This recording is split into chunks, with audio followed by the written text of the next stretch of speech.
En Colombia no es que falte información, es que lo realmente incómodo casi nunca se conecta. Hoy te vamos a mostrar 3 historias que cuando las unes dejan una pregunta peligrosa. ¿Quién está fallando realmente en ese país? Resolvámoslo. Un expresidente exigiendo debates. El que quiera ser presidente de Colombia tiene que ir a debates. Un avión que cae y no debía caer. ¡Ay, te cayó la mierda! Y un crimen político que no debería repetirse. ¡Buenas noticias, buenas!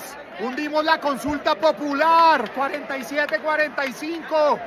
Buenas noticias para Colombia. Pero sigue pasando. Arranquemos por lo que está incendiando el debate político. El expresidente Iván Duque sale públicamente a exigir debates y a cuestionar quién da la cara y quién no. Pero, ¿en serio Duque está exigiendo debates?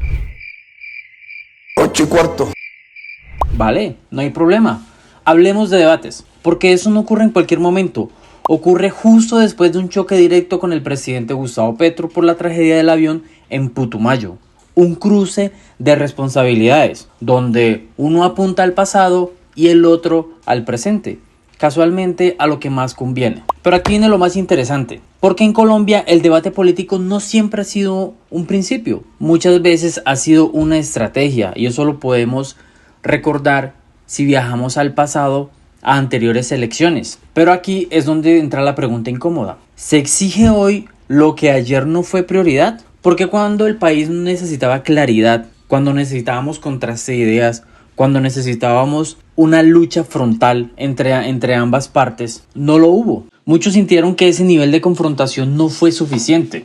Y estamos hablando de Iván Duque y Gustavo Petro en las pasadas elecciones, en las que ganó Iván Duque, donde en segunda vuelta nunca siquiera asomó el rostro por uno de los debates en los cuales incluso Gustavo Petro asistió y lo esperó. De eso podemos ver varias grabaciones. Pues pasó media hora y no llegó el candidato, así que hubo tiempo suficiente, transmitimos algunas ideas.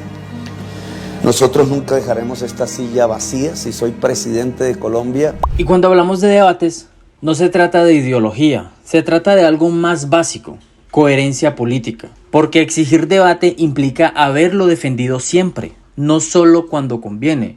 Y el señor Iván Duque es alguien que no puede hablar de debates. No tiene cómo ni con qué. Podemos ver diferentes notas en las cuales él quiere simplemente hacer quedar mal al señor presidente Gustavo Petro y siempre termina peinado. Y no se trata de traer la historia, doctor Petro, pero ¿usted no militó en un grupo que tenía por principio eliminar al otro para hacer política? Usted saca a colación mi pasado como falta de coherencia, ¿no, señor? Aprenda primero de mi vida antes de criticarme. Yo fui un estudiante de colegio público, el mejor estudiante de mi colegio. Fui concejal de Zipaquirá por elección popular. Desde esa edad, mis 21 años, confluí con los intereses populares, que no significa odio de clases. ¿Quién dijo que defender los intereses de la gente más necesitada es odio de clases?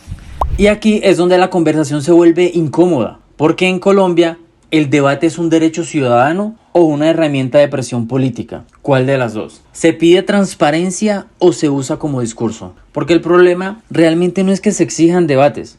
El problema es cuando se exige sin memoria. Ese es realmente el problema. Y en Colombia la memoria política es peligrosamente corta, es volátil, es diminuta. Pero mientras se discuten palabras, hay decisiones que no se pueden postergar. El 23 de marzo de 2026, un avión Hércules C-130 cayó en Putumayo. Más de 120 personas a bordo, decenas de muertos. Una tragedia nacional, pero también una alerta. Porque eso no fue un ataque, no fue un atentado, todo apunta a una falla. Escuchen bien, a una falla. Y ahí es donde empieza el verdadero problema. Este avión había sido incorporado a la flota colombiana en 2020. Pero su fabricación se remonta a más de 40 años. Sí, más de 4 décadas este avión en servicio. Y aunque había recibido mantenimiento, la pregunta sigue en el aire. ¿Hasta cuándo un equipo deja de ser funcional y pasa a ser un riesgo? El presidente Gustavo Petro ha insistido en que en Colombia opera con equipos obsoletos, con vejestorios y que deben ser reemplazados. Pero ese cambio no ha ocurrido. ¿Por qué? Una gran pregunta. Y aquí es donde el debate deja de ser técnico y se vuelve político.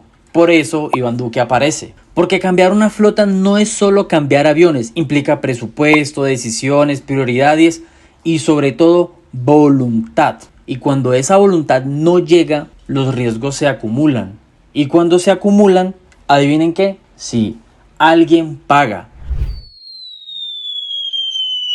Esta vez fueron decenas de vidas, pero la pregunta, realmente no sé ustedes qué opinan si es incómoda o no. La pregunta es, ¿cuántas advertencias más necesita el Estado para actuar? Porque ese no es un caso aislado. En los últimos años, Colombia ha registrado varios incidentes aéreos militares, lo que ha encendido alertas sobre el estado de la flota y que realmente todos lo sabemos es vieja, es obsoleta.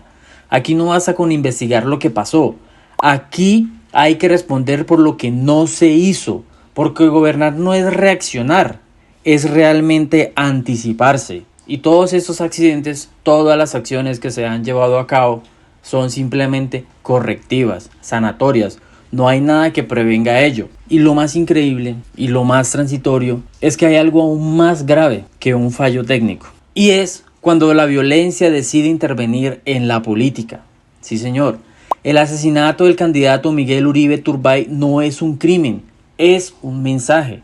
Un mensaje de que hay fuerzas que siguen operando y que no responden al Estado. Las investigaciones apuntan a estructuras ilegales y aparece un nombre que empieza a tomar relevancia. Y ustedes ya lo han escuchado, alias el Viejo. Más allá del nombre, lo importante es lo que representa, porque cuando un actor ilegal puede influir en la política, la democracia deja de ser completamente libre. Y aquí la discusión ya no es ideológica, no es izquierda, no es derecha, no es centro, es control o ausencia de él, es Estado o vacío de Estado. Y lo más preocupante es que eso no es nuevo. Colombia lleva décadas enfrentando la infiltración de estructuras ilegales en la política y aún así sigue pasando, porque mientras el Estado debate, otros deciden. Eso es lo que está ocurriendo en este país y se los dejamos en estas 3 noticias en menos de 10 minutos. Un expresidente exigiendo coherencia, un Estado reaccionando tarde y estructuras ilegales actuando. 3 historias distintas, un mismo problema, falta de memoria, falta de decisión, falta de control. Ahora la pregunta es para usted, que nos está viendo en este momento o nos está escuchando. El problema en Colombia es quién gobierna o cómo se ha gobernado durante años. ¿Es culpa del pasado o del presente? O de ambos. Te leo en comentarios, pero con una condición: no repitas lo que oyes. Piensa y responde.